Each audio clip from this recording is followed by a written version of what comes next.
দানকারী ব্যক্তিকে আল্লাহ পাক রব্বুল আলামিন সুস্থতার সঙ্গে হায়াত দান করেন, হায়াতের ভিতরে বরকত দান করেন। সুবহানাল্লাহ। তো আজরাইল আলাইহিস সালাতু ওয়াস সালাম, যেহেতু ঘটনাটা ইতিহাসের একটি গ্রন্থের ভিতরে আসছে, এইভাবে আজরাইল আলাইহিস সালাতু ওয়াস সালাম তার জানটা কবজ করার জন্য আসছেন। আল্লাহ পাক রব্বুল আলামিন বলে, রমজানে 1 টাকা দান করলে কয় টাকা? 70।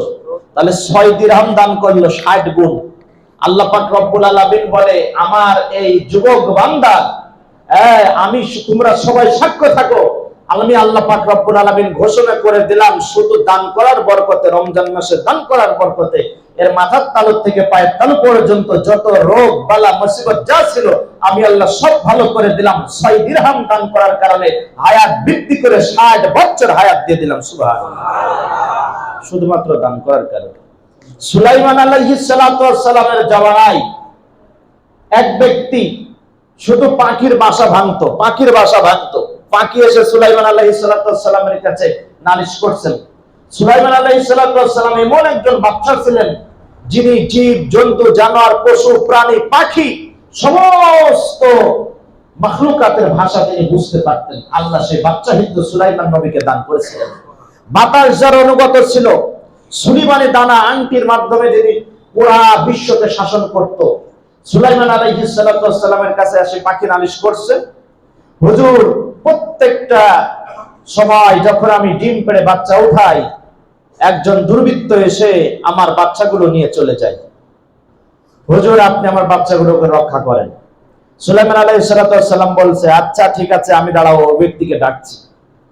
তো খোঁজ নিয়ে ডাকছে, যুবককে ডেকে বলছে, তুমি এই পাখির বাচ্চাকে নিয়ে যাও কেন? এত কষ্ট করে পাখি বাচ্চা উঠাই, আর পাখির বাচ্চাগুলো নিয়ে তুমি চলে যাও, তুমি এই কাজ আর করবা না। বলছে, আচ্ছা হুজুর ঠিক আছে, আমি আর এই কাজ করব না, আমার অন্যায় হয়েছে। তো তখন সুলাইমান আলাইহিস সালাতু ওয়াস সালাম যুবকের উপরে বিশ্বাস করতে পারলো না।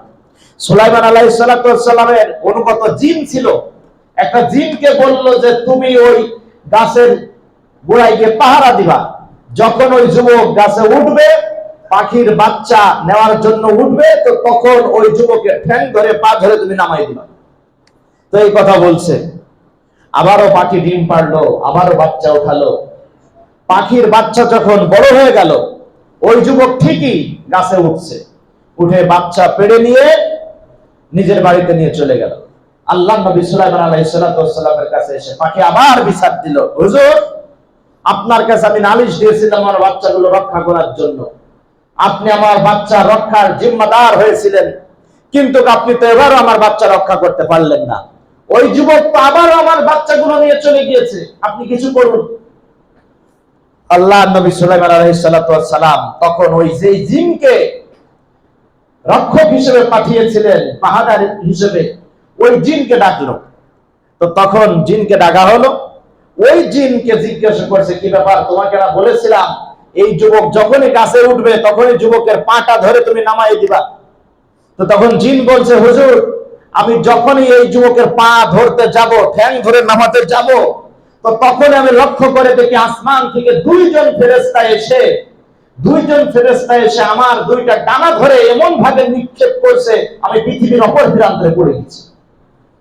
তো তখন আল্লাহ নবী সুলাইমান আলাইহিস সালাতু ওয়াস সালাম ওই যুবককে ডাক দিলেন।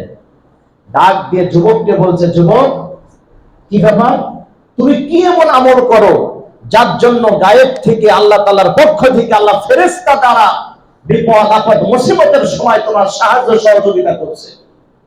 তো যুবক তখন হাসতে হাসতে বলছেন, আল্লাহ নবী সুলাইমান আলাইহিস সালাতু ওয়াস সালাম, আপনি শুনে রাখেন, আমি তেমন কোনো আমল করতে পারি না। আমি জুম্মার দিন আল্লাহর রাস্তায় আমি কিছু টাকা, কিছু গম, কিছু কিশমিশ, কিছু দানা আমি আল্লাহর রাস্তায় সদকা করি। বলি সুবহানাল্লাহ। আল্লাহ নবী সুলাইমান আলাইহিস সালাতু ওয়াস সালাম বুঝতে পারলেন যে শুধু দান করার কারণে, আল্লাহর রাস্তায় সদকা করার কারণে আল্লাহ পাক রব্বুল আলামিন ফেরেশতা দ্বারা সাহায্য করেছে। তা না হলে জিন তো দুইটা পা ধরে চিরে ফেলে দিত। সেই জিনের বিপদ থেকে আল্লাহ পাক ফেরেশতা দ্বারা সাহায্য করেছে শুধু সদকা করার বিনিময়ে। সুপ্রিয় উপস্থিতি, আল্লাহ পাক রব্বুল আলামিন এমনি বলছেন না, ইন্নাল্লাহা আশতারা মিনাল মুমিনিনা আনফুসাহুম ওয়া আমওয়ালাহুম বিআন্না লাহুমুল জান্নাহ। হে মুমিনেরা, তোমরা আমার রাস্তায় সদকা করো, দান করো, তোমার জীবন বিলায় দাও, তোমার মাল বিলায় দাও, বিনিময়ে আমি আল্লাহ তোমার জান্নাত দিয়ে দেব। সুবহানাল্লাহ।